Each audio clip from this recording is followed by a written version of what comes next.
Yo guys, welcome to the video. This is Josh or Milky, and in this video I'm going to quickly go over all the steps in putting together the train build. There was a lot of questions about it. I wasn't too confident putting it out before the league because I hadn't tested it enough, but now we've actually got into the season. I played it, I got to level 98 so far in the first couple of days, and yeah, I can show you exactly what you need to do to take it from level 1 to where I'm at. So we're going to start first of all with, of course, level 1.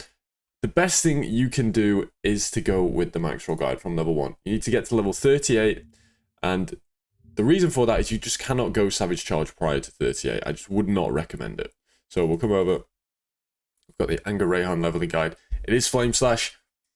Attack leveling in this game is kind of rough, especially early on, so stick with it. You'll get to level 38, and then you're going to respec into the setup I have shown here. So you're going to have you're going to be taking Righteous Fury. Now, what Righteous Fury does, this is important, is it generates you rage whenever you consume life. So our first method of fully berserking all the time is to consume a lot of life.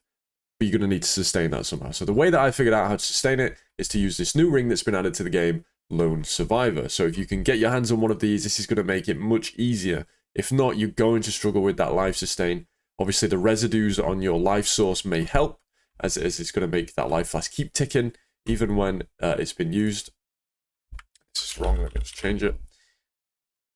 It's going to make it keep ticking and not expire when it hits full. So that's what you're going to do. And what you can actually do, instead of using the Recklessness support, there is a point in the Onslaughter tree after 48. So when you get to, well, that'll be 38 and then 42, these 4 points, this causes you to consume 2% of your current life when you use an attack skill.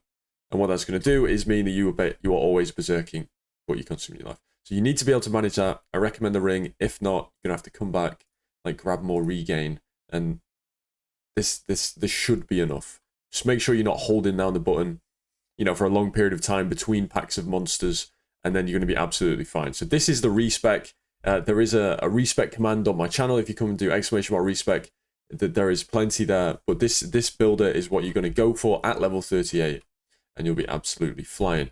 And then after that, there's the transition into the mid game, which a lot of people are a bit confused about. That's my bad. So we're going to talk about it right now. We are still Righteous Fury here, but we've swapped over to the God of War tree. And the reason for that is this just ends up being more damage in the long run. The Tenacity Blessing stacking early on is very good, but it slowly falls off due to the lack of damage. So we end up going into God of War and Shadow Dancer and Ronin and Ranger, sorry. And this just ends up being a lot more damage. I was originally going to go Warlock, but Ranger just early on plays much better. Now you'll see here, I am using Recklessness with Righteous Fury. This can be swapped out of as soon as you get 10 plus Rage on hit or crit, relics or memories. So you need 10 total Rage on hit or crit. And then you will be able to sustain whilst in combat. And then you will drop Recklessness and you will grab like, what should we say?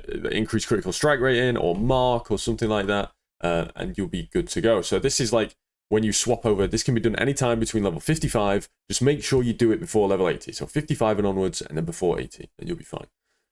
So that's the mid game. That'll be linked below. And then my current character, this is where the meat of the video is definitely going to be, is right here. So this is the character exactly as it is on me right now, except for a bit of the gear, because for some of it, I've just given you like what to look for. This weapon is a good example, right? Gear fizz to weapon, percent fizz to weapon, defeated enemies explode. This is what I ended up going for instead of the explode gloves. Chain of resistance is here. You can also go back and use vortex hearts, which I showed in the previous guide.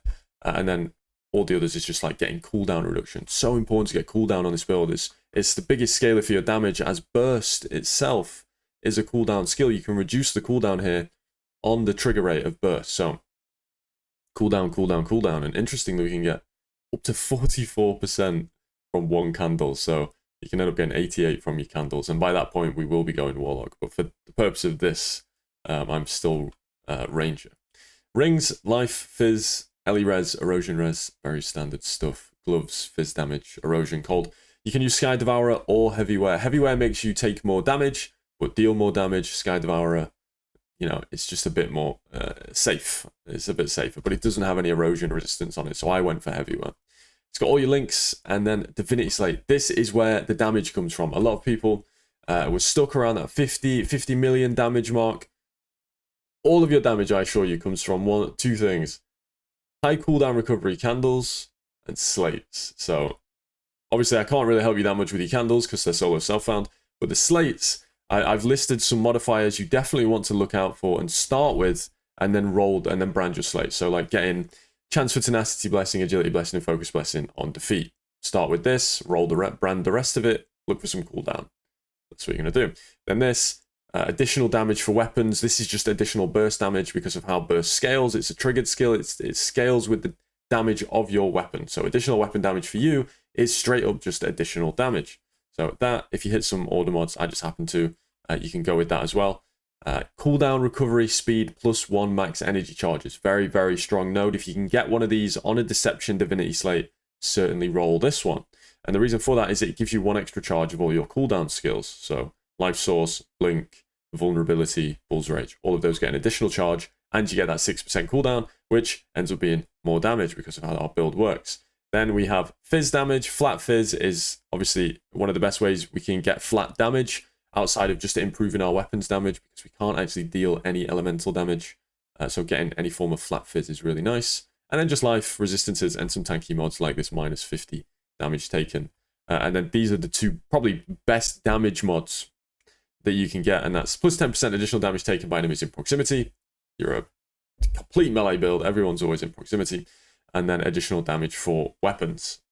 So if you find any combination of any of these affixes that will be in the builder, roll them and add them into your build. This is such a huge source of damage. Now, one thing I will add is that for the pedigree, rushed is the option I'm going to go for.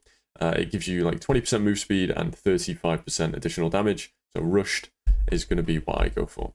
Now let me show you in game. We'll run a quick map just so you can see where I'm at. Do I have any T8 beacons? I was running T8 just I have 1 beacon left. Okay, so we'll do a T8. We'll go into the Shrine of Agony, and I'll show you guys how it performs in T8. The damage isn't quite there yet for me. I'm maybe at 500, 600 million. So we can get by in T8s, but it's certainly not the prettiest. We kind of rely on our explode quite heavily, but you can see everything just kind of get destroyed. But T8s are very difficult. T8s, they add the watcher mechanics that they made even deadlier. So I do need to make the build more tanky and do more damage. You know, always, never enough. We need more damage. We need to be tankier, and we're not quite done yet. We have a long way to go. There's certainly a lot of improvements to be made. So as you can see, we clear fine. We have a God of War here, but you can see how smooth the build runs. We just hold down right click. What more could you want? If you like Righteous Fire, if you like just walking simulators, this is the build for you. And obviously, I will be live all day today. Did an 18-hour stream yesterday. We'll be live all day again today. And any questions you have regarding the build or any of the builds that I've shared, come and ask me. I'd hate the idea that someone's doing something on my recommendation and having a bad time. So please come and ask any questions you may have. More than happy to answer. But yeah, this is the build. Very easy. T8, pretty chill. And this is where we're up to right now. So what I have in the build is pretty much exactly my character. The only difference being is I didn't fill out the slates completely because there's all these like random mods that you don't really care about. The rest of it is the same, right? Cooldown, tenacity, additional, that kind of stuff.